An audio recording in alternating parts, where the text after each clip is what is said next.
Good evening, everyone. Mazes okay here speaking to us.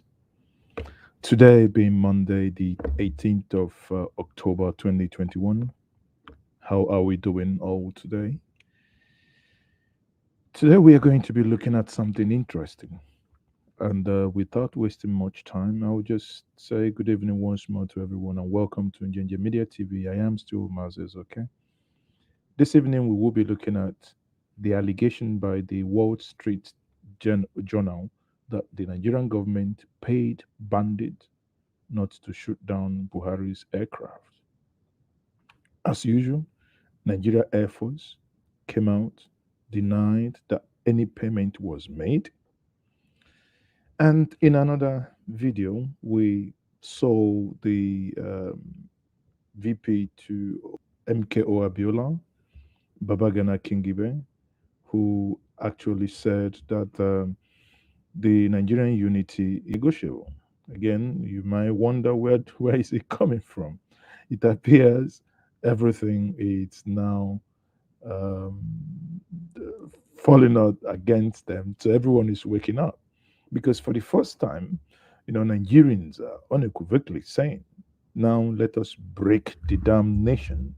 If you do not want to listen to us, if you do not want to give people the autonomy that they need, because majority of the people are actually saying if there was any need to go back to 1963 arrangement where regions were like nations, independent nation on their own. Remember when in the First Republic you had the premier of the Western region in the person of the late sage Awolowo, who at that point the Western region was able to build their own television station. They had their own representatives across the world. So things were basically not not as bad as it is today. So we would review and talk about all these things. Now, I would conclude with a very another story that not many Nigerians are paying attention, and that I would urge us all to pay attention to. This is a story regarding President Muhammadu Buhari and versus Atiku, where this case is said to be heard February 22nd, 2022. Now, people are scared, thinking, is it a ploy? Is it a plan by the North to stay in power beyond? Imagine, think about this. Think about this. Everyone will be saying, okay, 2023, the Buhari will go, blah, blah, blah. But imagine, it comes next year, they say, oh, okay, the court sacks Buhari and hands over power to Atiku.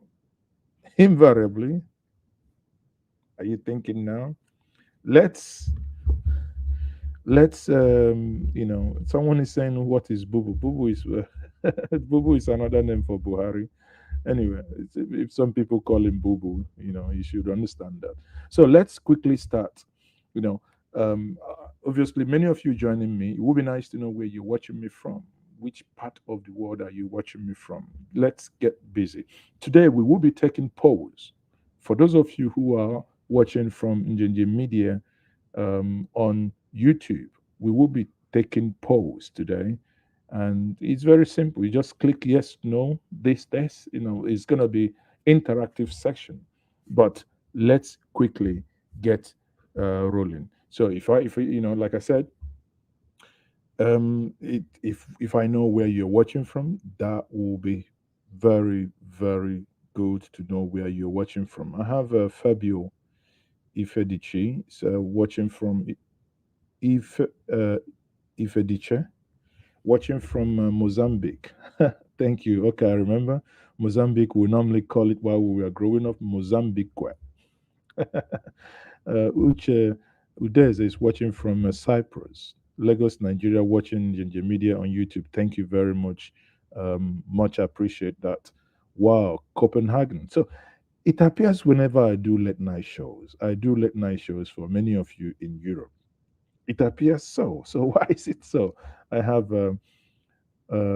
Ozemena watching for Copenhagen. Oh, Copenhagen is good. I love it. They have, I call them dwarf houses, like England houses. Um, Watching from Benin Republic. Wow. Have you gone to visit Iboho? Christian Etuka? You're in Benin Republic, so go and see Iboho in where they are keeping him.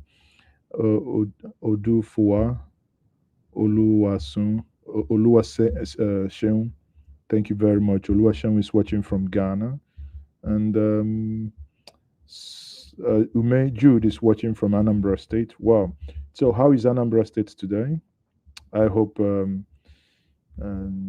madness happening has died down. No one was shot today. So, I have Maria Nguyen from Vietnam and Innocent from Nigeria. Bahamas. Wow, best. So, people, let's get the ball rolling. Thank you all for watching and for being part of this program this evening. So, let me quickly start with this.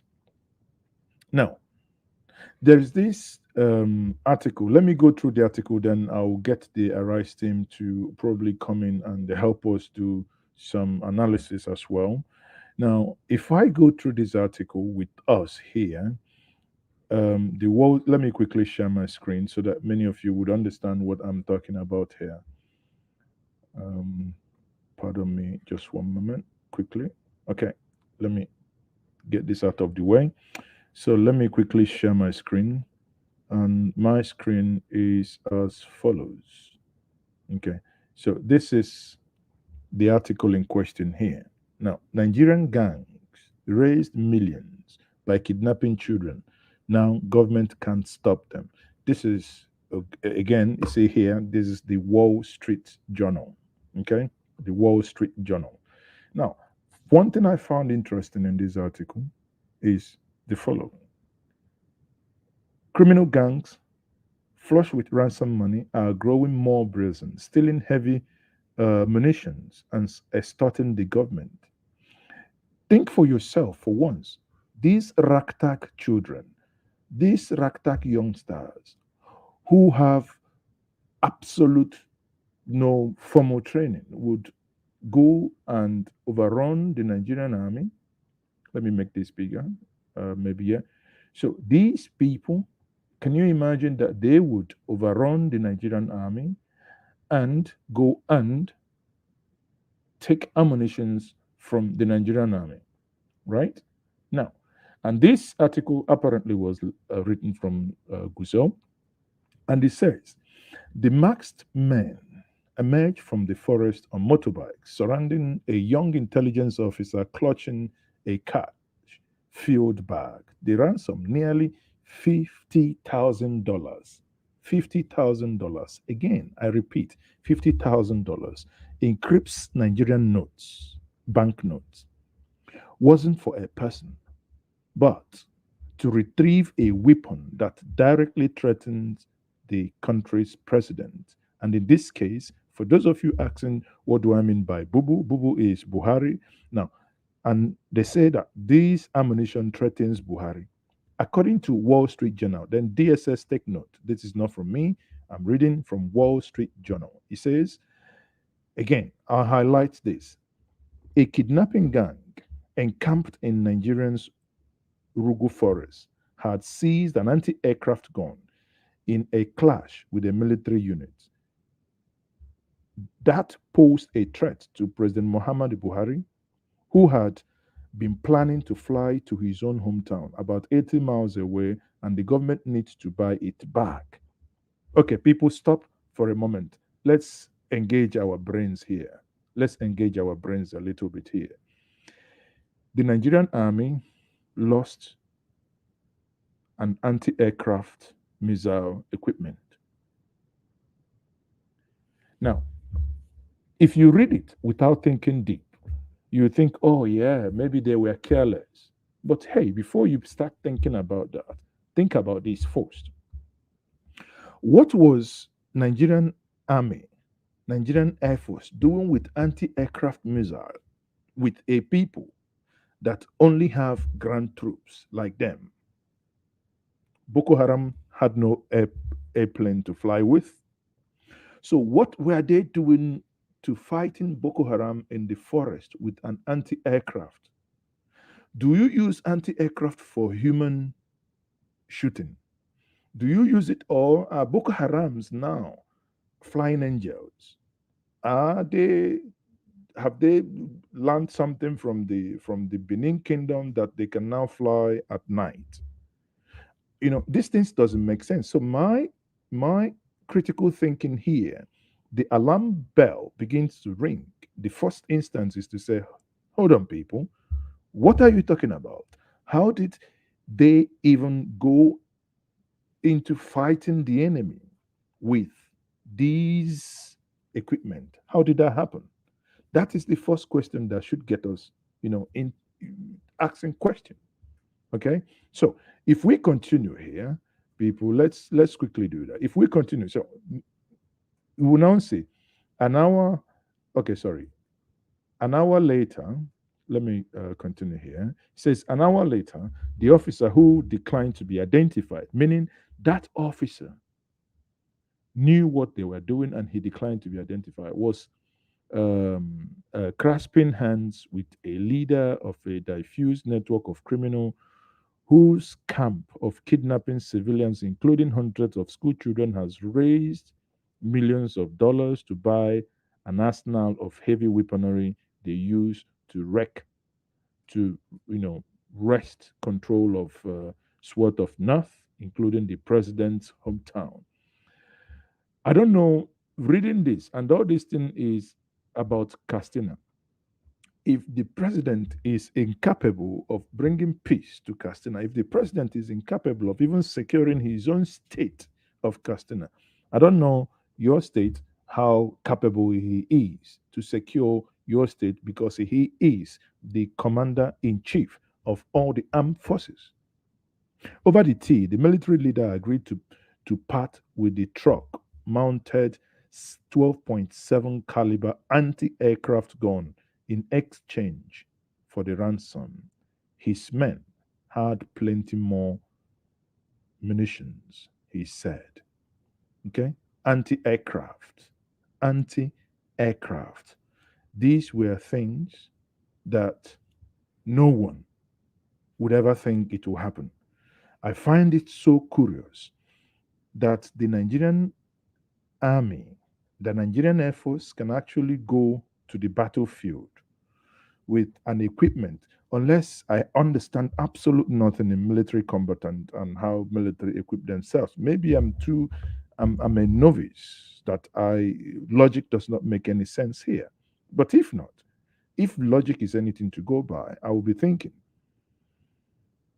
I don't know why you will be going into farm to plant maize and you're going with lawnmower. I don't know why you'll be doing that. I don't know why you should be going into writing an exam for your literature and you're going in with a compass, with your measuring tape. I don't know if you're going to measure the distance from your house to the literature hall.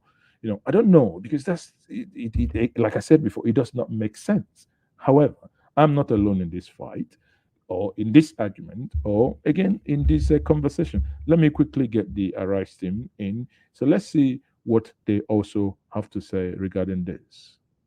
In what's trending with reactions trailing the Wall Street Journal report alleging that the Nigerian Air Force paid bandits 20 million naira in exchange for an anti-aircraft gun, which the Nigerian Air Force has since denied. The Wall Street Journal had reported that the anti-aircraft gun was stolen by the bandits after a clash with a military unit in Ragu Forest in Katsina State. Listen, you see, Nigeria, people, you guys, we need to open our eyes. You can see how big that aircraft was. What were they using it for? Anti-aircraft, something up there. No one is aware that the Boko Haram, the bandits that they have acquired,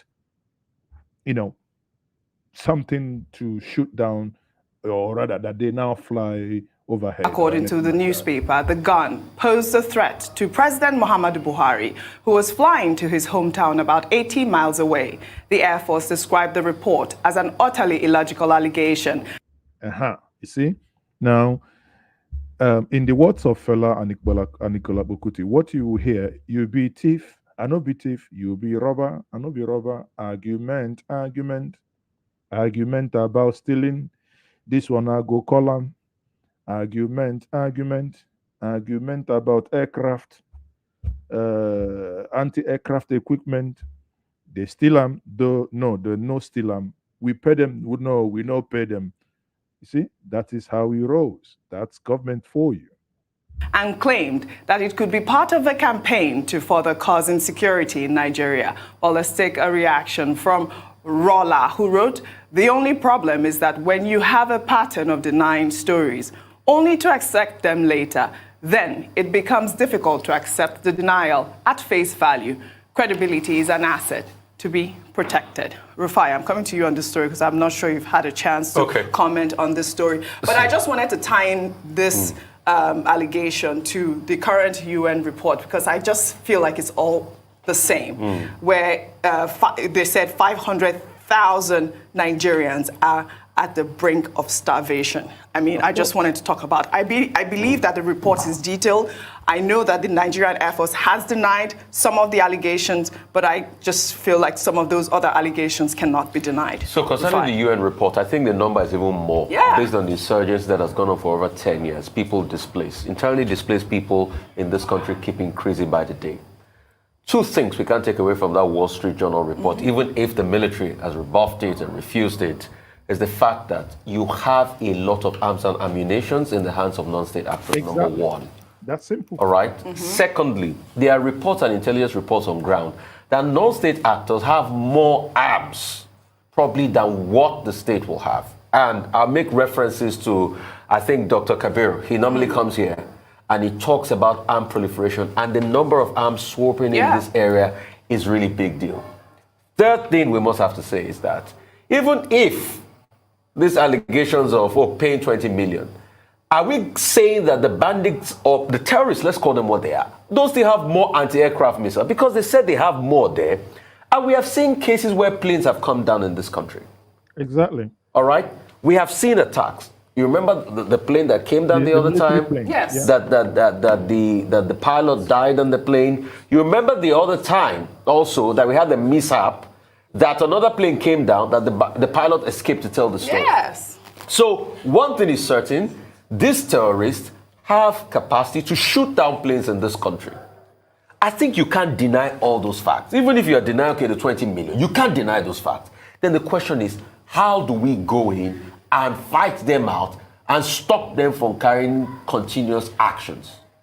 Because if they have people, if they have these anti-aircraft guns, it's not safe for anybody in this country. And that's why, as the military has efforts going on in the Northeast, they should intensify it. They came out last week to say al-Banawi was dead as a result of their actions in the Northeast. Yes. We want to see more action. We want to see an end to this war once and for all. And these terrorists must not continue. We cannot deny the fact that these terrorists have highly sophisticated weapons, and that's why banditry, kidnapping, and everything has continued in that area. Absolutely. And it's scary.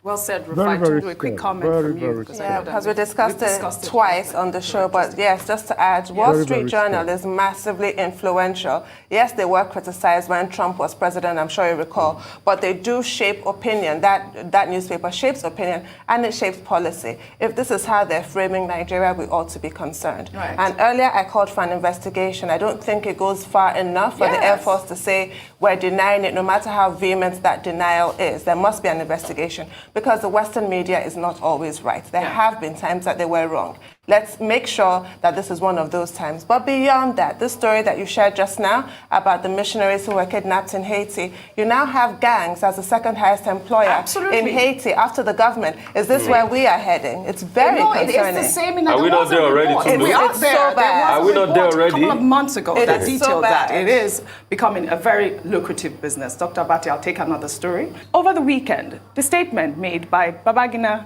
KingIbe, former secretary to the government of the Federation, in which he said the unity of Nigeria is negotiable, garnered mixed reactions. While receiving a Lifetime Achievement Award at the Sun Newspaper Awards ceremony, KingIbe used the relationship between couples as an example. He explained that once a party is trying to opt out of a union, he or she must consider the pros and cons of his or her choice before making a final decision.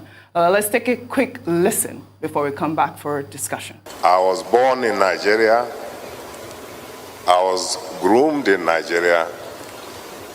And I believe in Nigeria. People of my generation believe in Nigeria. We have no doubt about the fact that we have no option but Nigeria. However, I think a few of my colleagues believe that there's no such thing as the unity of Nigeria is not negotiable. Of course it is negotiable.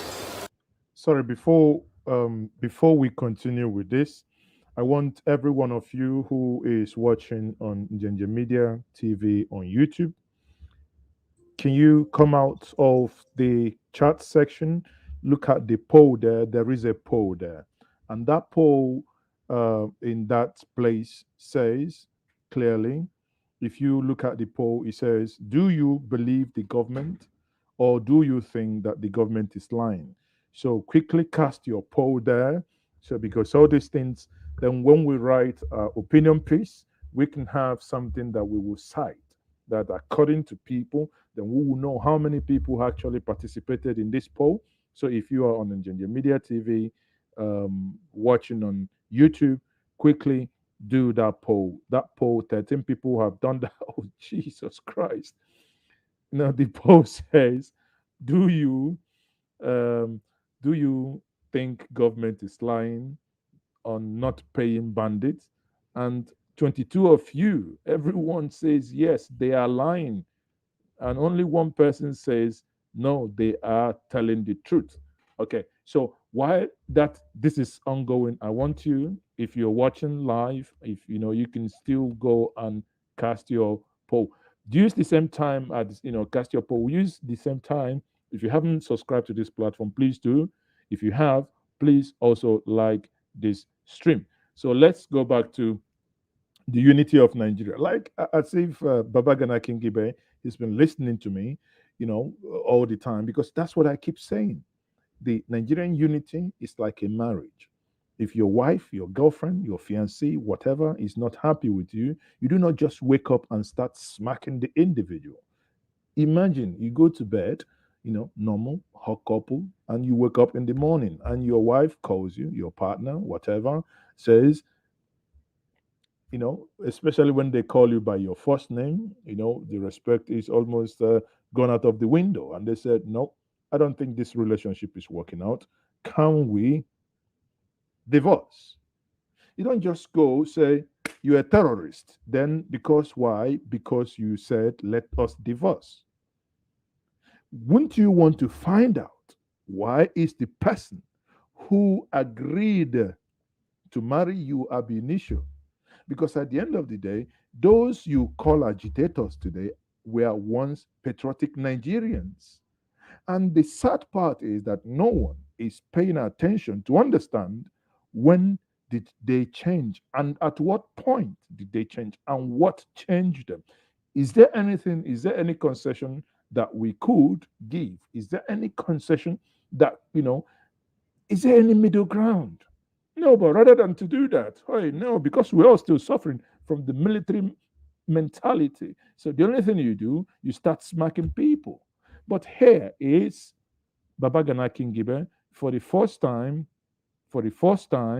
talking in this manner. So let me allow him, say these things again, for every one of us to hear. Now, if you're watching, if you're watching on YouTube, sorry, on Facebook, and you want to take part, we can do multi-channel poll. This is specifically for Facebook, for YouTube. If you're watching on Facebook and you want to come onto YouTube to watch, you can actually come to YouTube. Just Google Njenje Media. You'll see that we are live, and you can join us, and let's have this fun and discuss this thing intelligently. I was groomed in Nigeria, and I believe in Nigeria. People of my generation believe in Nigeria. We have no doubt about the fact that we have no option but Nigeria. However, I think a few of my colleagues believe that there's no such thing as the unity of Nigeria is not negotiable.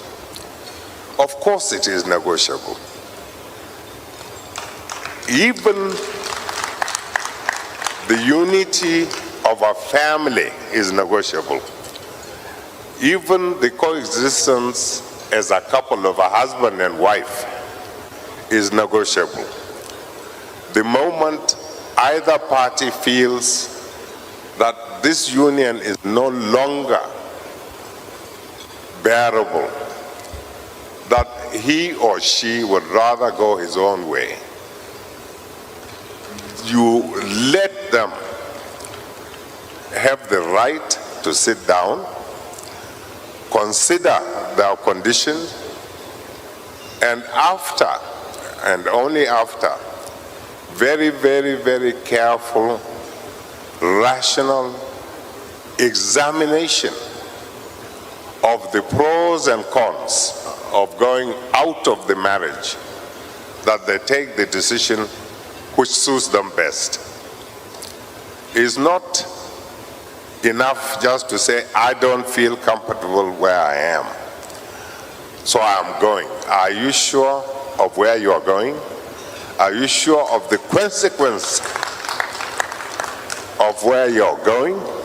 Oh, Dr. Bati, over to you. Guys, wait, hold on. Before over to anybody. You see, for many of you who are asking who is Babagana KingIbe, Babagana KingIbe, GCON, I believe, is a Nigerian diplomat. He's a politician. And obviously he has held so many posts in Nigeria, basically. It's at some point he was the secretary to the government of the federation in 2007 to 2008, where he spent over a decade in foreign services and in politics, and he's been there. In 1993, that is where he gets interest. In 1993, he was the vice presidential running mate, as I said at the beginning, to Chief Moshood Abiola. Sadly, that election was annulled. Now, for those of you who want to know where he came from, he is, I would say he is from Meduguri. Okay, so that is born in, he was born in Meduguri, so to say. Now, having cleared that, at least you know where he's coming from. You understand who Babagana KingIbe is. Let's now get into the nitty-gritty of what he then said. I personally agree with him that you should, when somebody says he wants to do something, of course, obviously, allow the individual. But I feel slightly somehow when you are telling me, well, you don't know how the other place that you wish to go will be like. Sorry, it's none of your freaking business. So with due respect, sir, it's none of your freaking business. The moment you do not allow that we have this genuine conversation, whether we want to leave or you want to make some amendments, then it doesn't matter if I'm going to go to the other side and die. Then, sorry, let me die in peace. That's what it simple means. Your analysis on this topic. Okay, I mean, I think this is self-explanatory. Yes. Ambassador Babagana KingIbe has been right at the center of Nigerian politics, so he has an idea of what he's talking about. So, sorry, okay, if you haven't voted for the first question, kindly do vote now. In the next couple of minutes, we will be bringing in the second question this evening, which will come up in the poll. The second question will be, do you, or rather, what do you want for Nigeria? Restructure Nigeria into ethnic nationalities or disintegrate Nigeria into various nations? Very critical questions this evening. So if you haven't voted, kindly go and vote, because I want you, after voting, to be very, very happy, like my good friend who, after voting, was happiness more. All right. Have you voted? I'm voted, yeah. Okay, so I'm happiness, I'm voted, yeah. tell me your feeling after voting today. Yeah, after voting, I'm feeling okay. What I want, I get it on the result. I'm getting the party I want is the one going on. Thank you for that. What are you expecting from these people you voted? I'm voted, they can do what you want, and then when they want, what they want, inshallah, we'll happiness more. So it's good. You go to Zanza Media, you go vote. If you finish vote, inshallah, you go happiness more, say go Benny. You go happiness more, because you want to make it the right refat. If it the right my refat, I will tell everybody, the refat is the come from the vote people for Njenje Media. You don't vote. Say you know want in Nigeria, gaskiya, or the people you don't vote. You say Kagani, if the government restructure, good. So make it a go. But so talk. Say go Benny. He was running mate to Chief MKO Abiola in the 1993 presidential election. He's been minister at various times, Minister of Internal Affairs, Minister of Foreign Affairs, Minister of Power and Steel.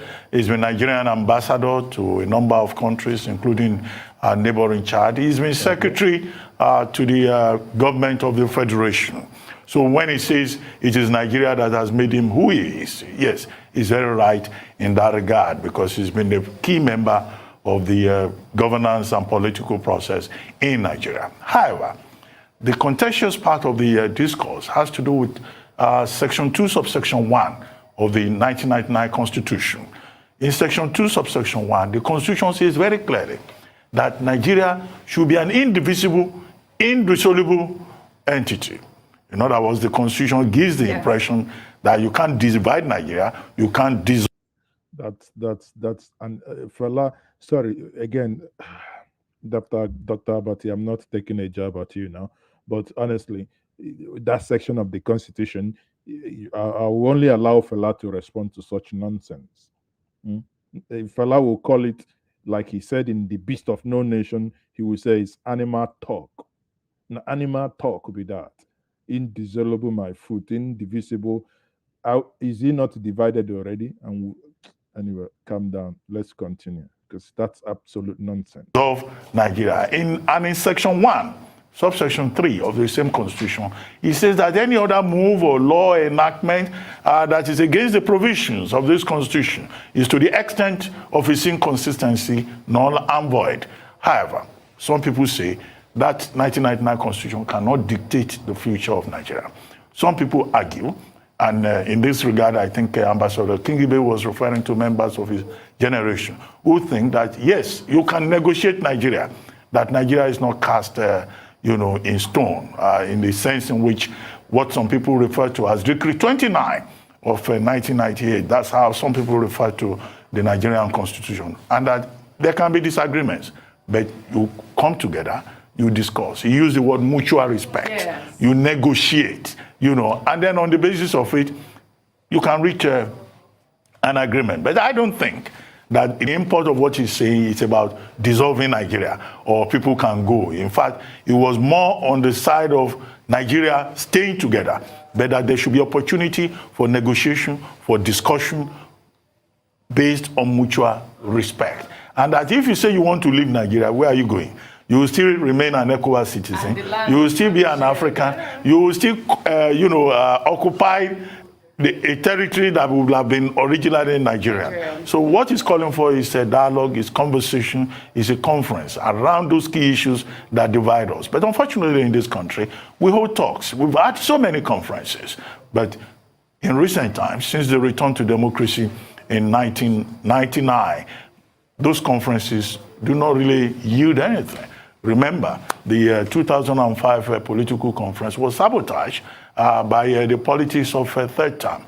The 2014 political conference by the Jonathan administration, the reports are gathering the dust somewhere in the corridors of power, just because a new government said, we will not look at it because we don't agree. People are now calling for dialogue now, for a renegotiation of the terms of our union. Some people are saying you can't even have a conversation. I'm all for the idea of having a conversation around the key issues. And it's because the system appears to be resisting that opportunity for conversation and negotiation of key issues. That's why perhaps some people are saying, well, if you will not allow us to discuss the terms of the union, equity and justice and fairness, and who is a Nigerian and who should get what, then they would rather leave. But I think the message from Ambassador Babagana KingIbe is a word of caution to say that, look, we can all stay together if we respect each other. Yes, I could swear.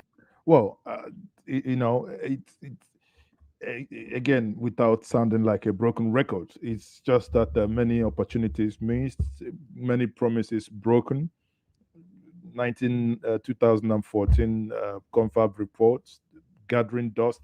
Actually, maybe the rats in Asorok probably have used them for dinner and lunch, the document.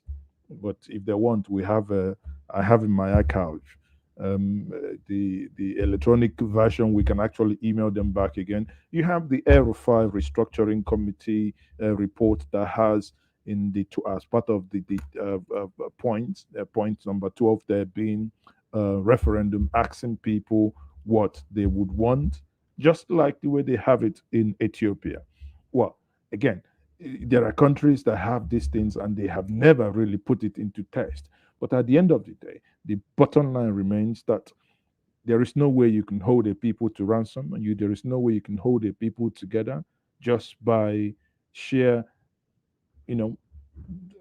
I wouldn't say military might, but against their own will. That's called kidnapping. No matter how you. I was hearing your voice while he was speaking, because I know you have said exactly word for word what he said. The same thing recently on the show. Well remembered, yes. And I promise you, I haven't spoken to Ambassador KingIbe recently. I should probably rectify that. Yeah. But I guess we agree on this issue. There is no union that cannot be negotiated, including marriage. Take notes, Mr. Fenny. Where's the camera? Including a marriage. And dissolution and negotiation are two completely different things. You can agree to form a union, but on what terms? The terms upon which you form that union must be based on mutual respect, exactly like he said. Absolutely. Perfectly put. Absolutely. Rufai, your analysis. The sad part in our national discourse that we don't bring on the table is that very important part of mutual respect. Until we start to understand that nobody is bigger than anybody in Nigeria. Exactly. Then we are not ready for any conversation.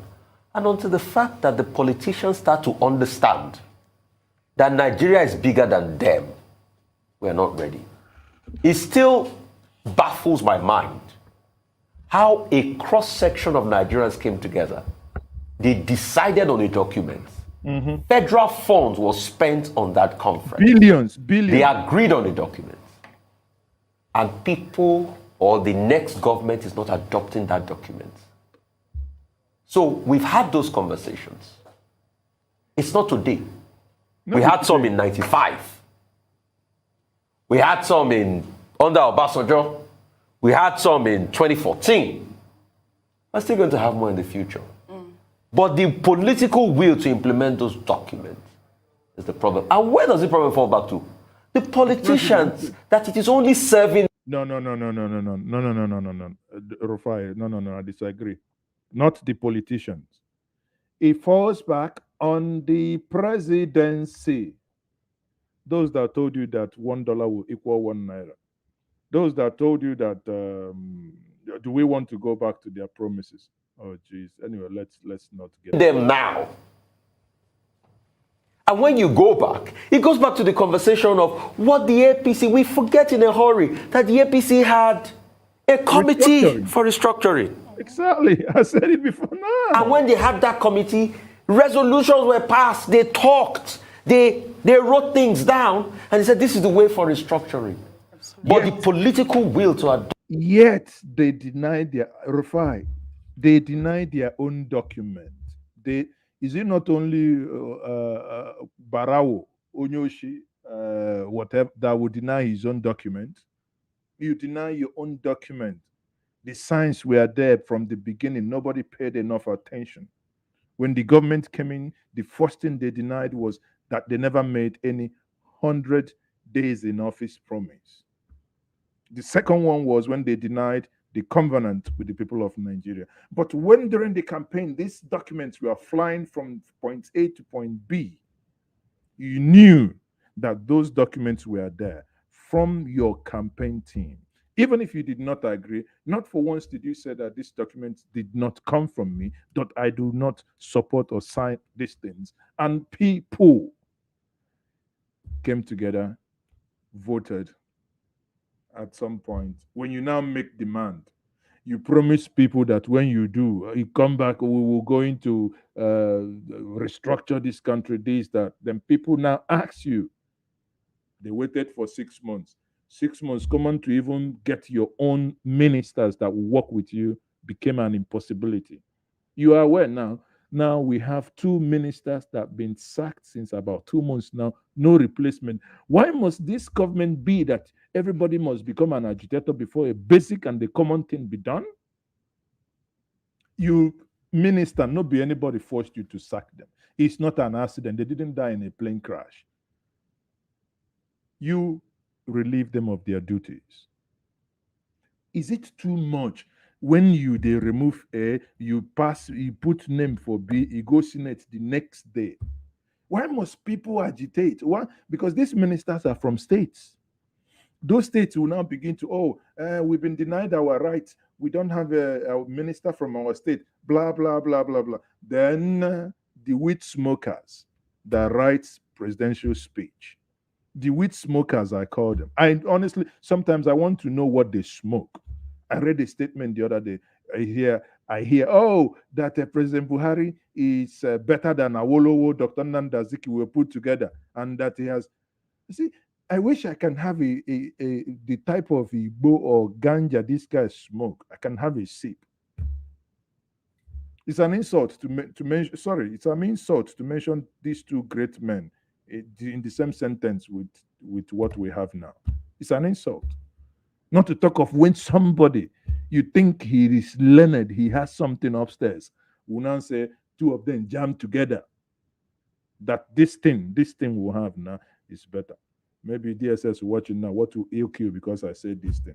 But the fact beyond, beneath that is what none of you would ever think.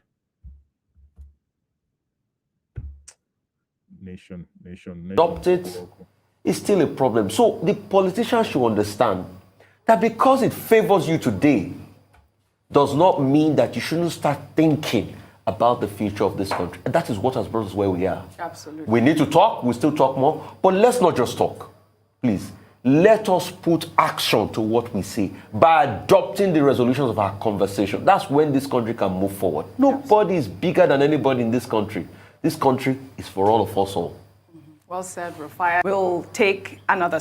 It says, I should not insult the vice president. Did I insult the vice president? I didn't even mention the vice president. Or is the vice president among those that smoke something? If the vice president is smoking something, then I want to have a sip of what they are smoking. That's as simple as that.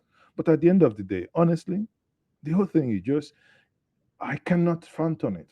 That people who are supposed to speak for the president will just open up their mouth and say that the president is better, they love him so much, he's better than Awo, the great Awo, the great legend, late Chief Awolowo, that this man is greater than him? Dr. Nnamdi Azikiwe put together? Haba, have some respect for your ancestors. Eh? Have respect for your ancestors, for Christ's sake.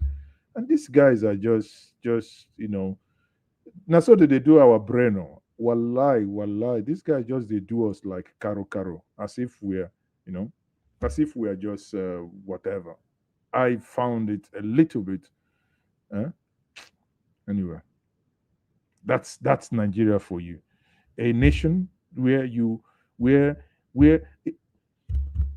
a nation where people will talk anything, the first thing they will come is to deny it. So why would anybody not believe that government paid money? You all here. People were shot at Lekki. People were wounded. Lives were lost. Shell, bullets were seen. Both the Lagos State governor, I didn't ask the army to come. I didn't call the army on. But the army said, we didn't go anywhere. No be we. They were shooting themselves. Endsars protesters, gangsters. They were shooting themselves. No, they are going. They just went for a shooting range. Well, anyway, what we want. If our minister is by inclination and name is already lying there, so why wouldn't they? Why what else do you expect us to do? So let's the like continue. Or rather now, the way the whole nation is now, if I invite the president, he can also be very candid and tell us what and how the nation is doing. And I say to him now, President Muhammadu Buhari, how is Nigeria The government doing? has failed to do its principal duty. Well, not be my mouth to not hear him. I cannot also repeat what he said. Not be my mouth to not hear him. That's what he said, that the government has failed to do its principal duties. And even these duties in doing what? The basic things. The government Again, has failed to do its principal duty of protecting life or property of all beings inside its territory. No be grammar. Now so we hear. And in the same nation,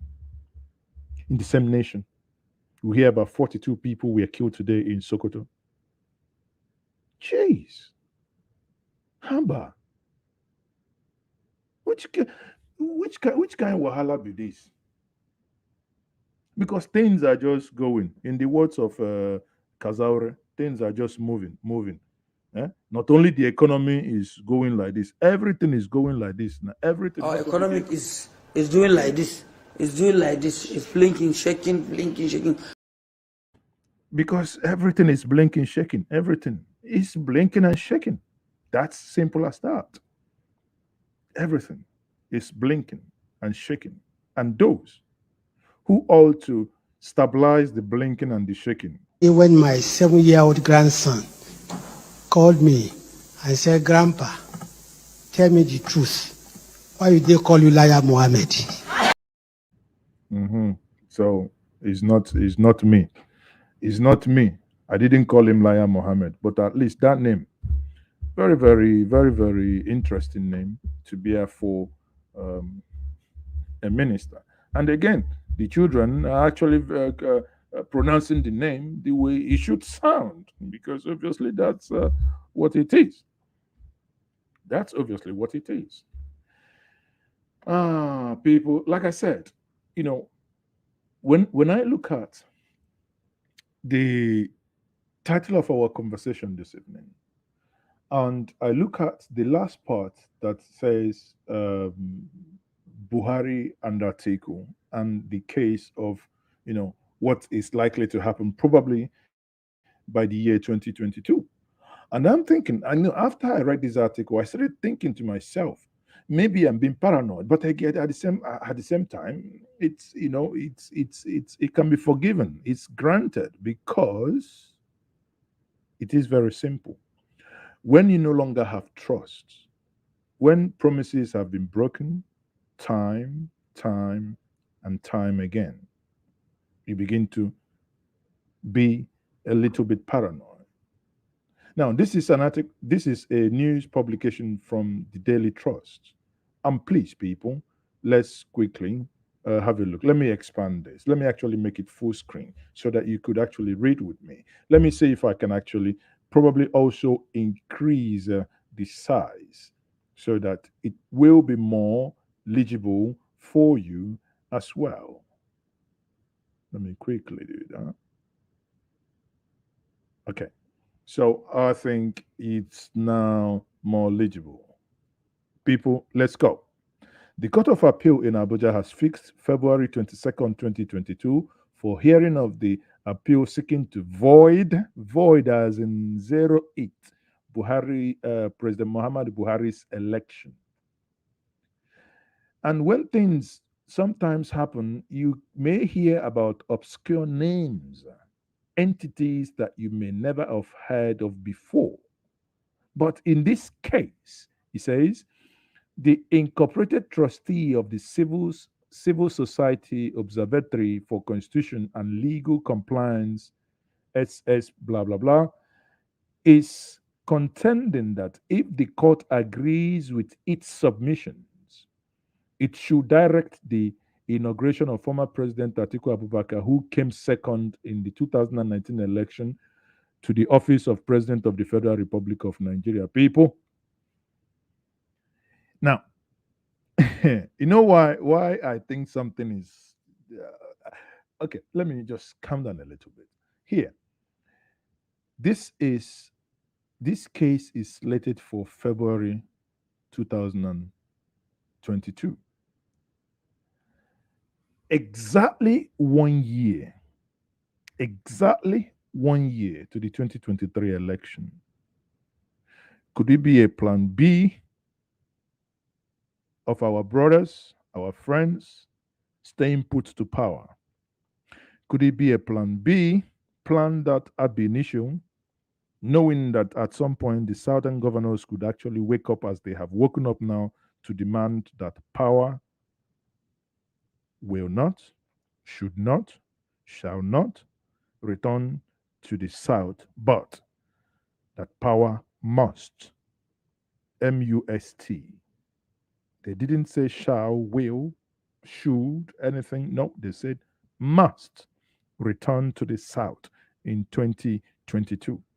Could this be that these guys knew ab initio and something may be in the cooking? I'm not insinuating anything. I'm only doing content analysis here. Because when I read this, I thought to myself, okay, for me, this is not just a piece of information, but this is something more than that. Look, a 3-member panel of justices presided by Peter Ige during the hearing directed proper services of court paper on the Independent Electoral Commission, INEC, the All Progressive Congress, APC, and the President and President Muhammadu Buhari.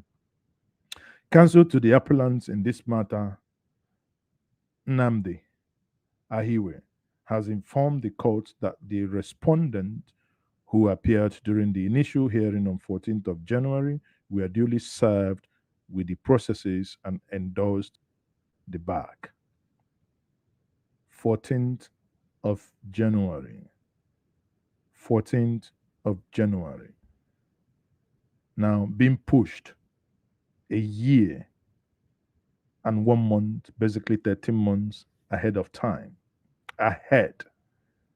13 months. You know, if I want to begin to play scenarios, in as much as, yes, there was a Supreme Court judgment on the 2019 presidential election. However, there is one area that the court did not deal with, and that is perjury. Perjury, where the president said that the results were submitted to which, when the military came out to say, no, there was no result here that was submitted to us. But again, for maybe wise men, you know, when legal idiots are talking, legal barrel pushers like us, who some will call legal cankerworms. But if you think about deep, there is still a loophole for some abracadabra to be played on Nigerians here. Could that be something that is in the cooking? Now, let my imagination run wide a little bit. Could it also be that now, in running this, they want to replace the former deputy, or rather vice president? Suddenly, we hear EFCC writing, ICPC writing, this one writing, everybody. You read things sometimes, your imagination begins to run wide. But let's basically conclude this piece here, which says here, the civil society has brought the appeal challenging the judgment of the High Court, dismissing its earlier suit where it contended that President Buhari's personal affidavit sworn on 24th of November 2014 at the Federal High Court of Abuja in supporting of his personal particulars contained a false statement under oath, like I said before, perjury, when he averred that his academic qualifications documents are with the secretary of the military board. Oh dear, I can't laugh enough. I can't laugh enough. Nigeria is just a very funny place to live. People, are they taking us for a ride? I do not know. I do not have answers to that, but it's something I'm just bringing it to our attention so that we think about it, maybe think about it deeper. What are they playing with us? Are they planning something with us without, as the late Chief Moshood Abiola would always say, are they planning to cut our hairs? That they want to baba us in our absence. And the report actually goes further. So for many of you joining me, quickly, I am still Mazes and this is still Njenje Media TV. We've been looking at the topic of this evening conversation,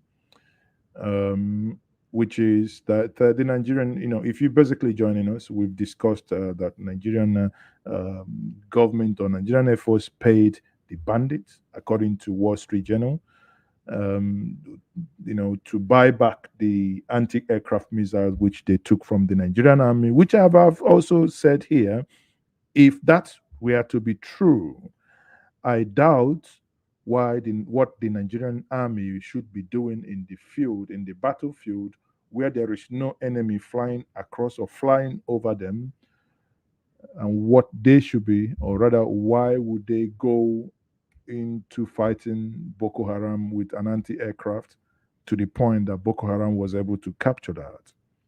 But again, they've come out to deny it. That must be said. And in a poll that is being already done here, you can see that Nigerians, everyone watching what we are doing now, majority, I think about 97% of us actually think, or let me see if I can bring the poll quickly on the screen. You will see that Nigerians actually do not believe the government. The Germans here will say government selber schuld, because now you cause them yourself. So this is the poll here. This is what you've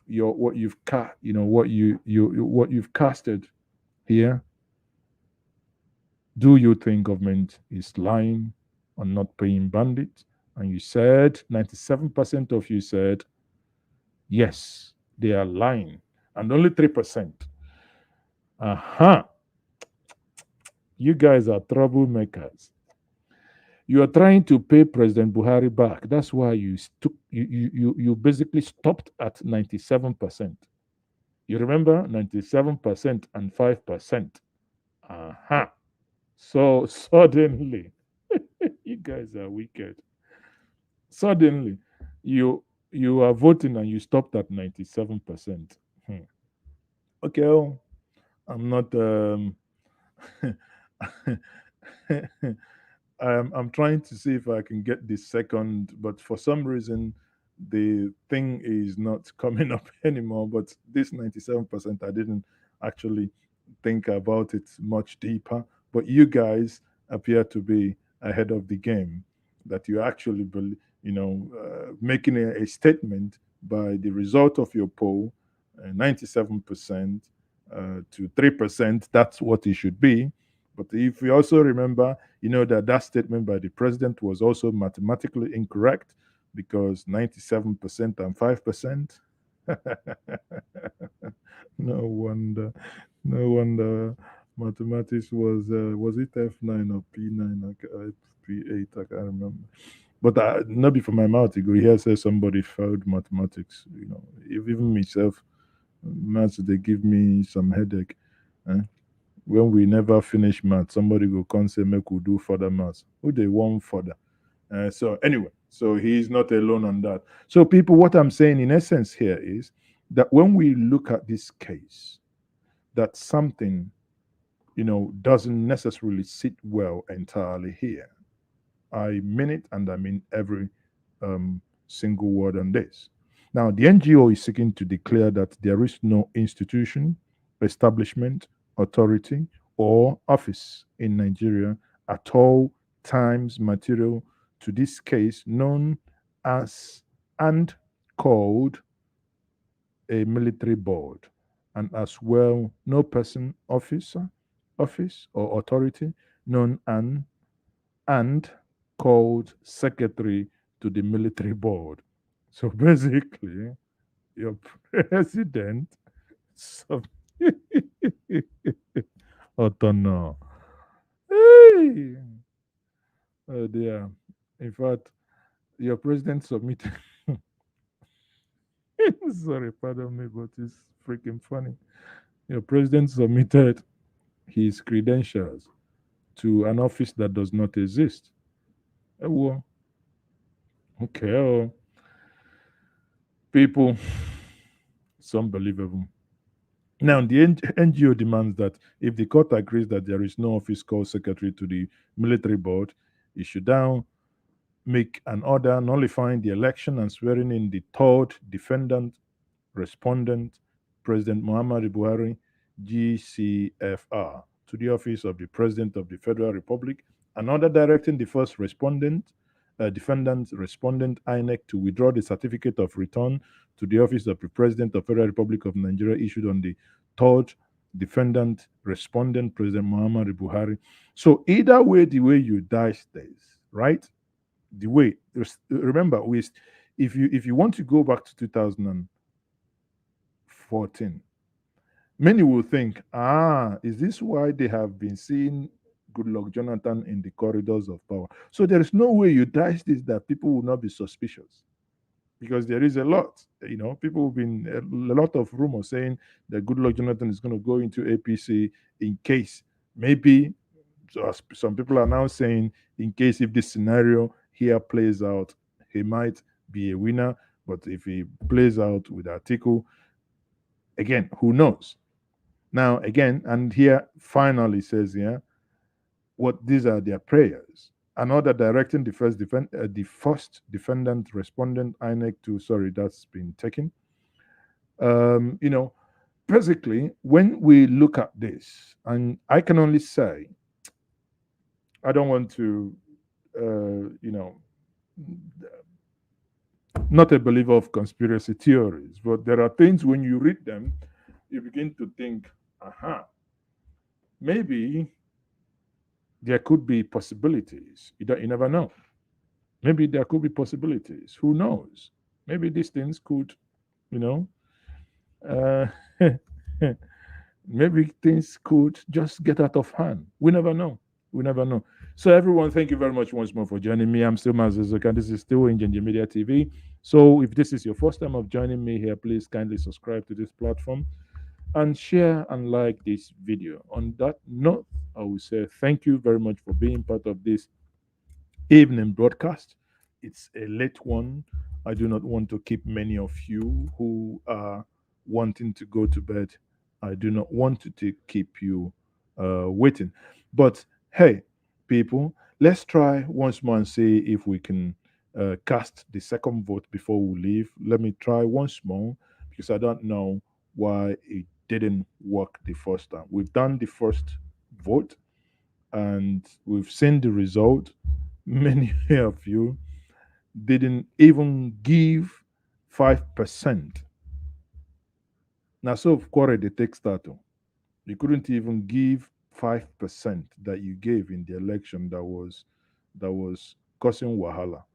Now you are giving. Okay, yes, the poll is loading now. So quickly, before you log off, people, quickly, I want you to cast this important poll.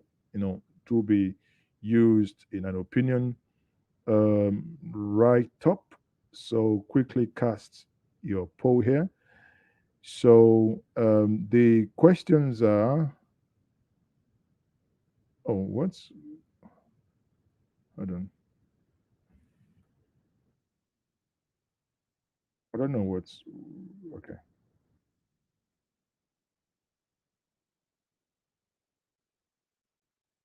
Ah, okay. I see what. Okay.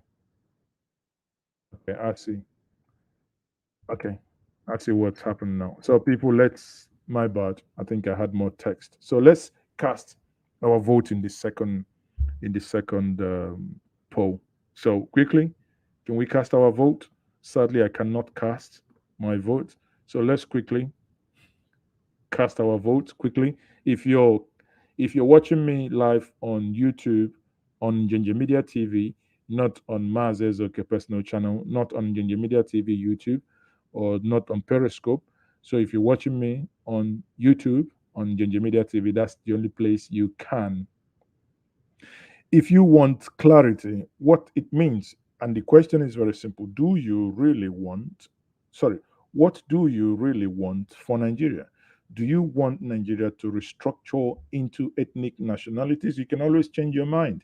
Where the restructuring will be the the Yoruba nation will be a quasi an independent nation like they have it in Scotland, like they have it in like they have it in the UK. Or do you want? No, I don't want. If I be on your own, anytime I visit you, I'll come with visa.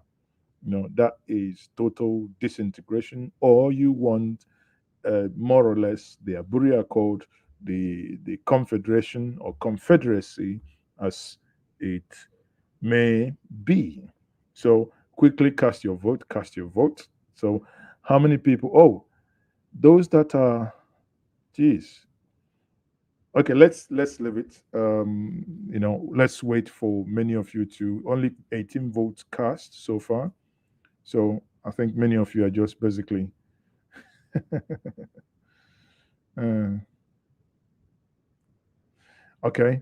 So cast your votes. 19 votes so far. So we can do better than this. If you're watching from other platforms, you can come to Indian Media on YouTube and cast your votes. So people are casting their votes already in on Facebook. On Facebook, I can see Colin Sebule is casting his vote already. Okay.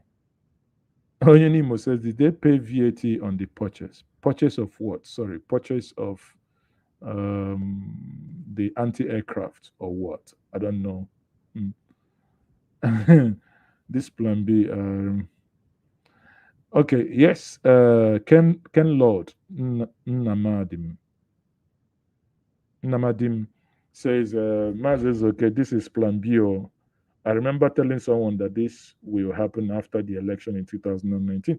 I mean, it's I pray the plan B is not as accurate as the plan B, the crypto master, who predicts if Bitcoin is going to be bullish or it's going to be bearish. So I hope that's not accurate as his own predictions. Oh, the gun. Well, if they paid VAT on it, so if they paid VAT, who's going to collect the money then? So, people, on that note, I say thank you very much for joining me this evening. It has been my pleasure to have you this evening, be part of this conversation. Thank you once more, and join us on Wednesday for the global remembrance of comrades who lost their lives, who were wounded in the Lekki incident. In Lekki, everyone, Igbos, Yorubas, Hausas, everyone, people, younger ones were there. And when the security agents came, they violated them all. Lekki stood for the spirit of unity.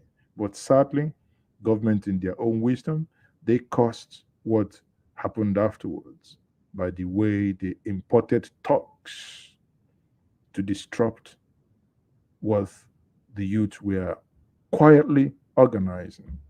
Even when that disruption happened, even after the disruption happened, that wasn't enough for them.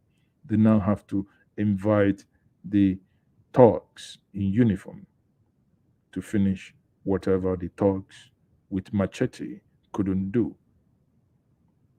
And the rest, they say, is history. 1 year after, every single plan, every single agreement, even what the president said himself, that they had agreed on the demands, 1 year later, none of those demands has been met. Police salary has not been increased. SARS has not been disbanded. Actually, SARS is back. Where is your SWAT? No. Someone was trying to tell me yesterday, oh no, it's more expensive to rebrand, do this, do this. So that's why you revert to the status quo and you continued where you basically left. It is a sad narrative that the government never take the people serious, even when the people are the backbone, when the people are those who will toil and go vote for them, when the people are those who spend their energy, in most cases, defending them. Yet, we can't do the needful for them. Then you ask myself most times, and I say, how would Buhari, how will he be received after 8 years? He goes back to Castina. Like this. Okay. They still have anti-aircraft missile, Abi. Wow. How would his village people receive him? I hope they don't have juju people in his village, because I don't think they will be happy. On that note, people, I say good night, everyone, and thank you once more for being part of this conversation. Thank you. Join me once more on Wednesday evening as we review 1 year after. Thank you.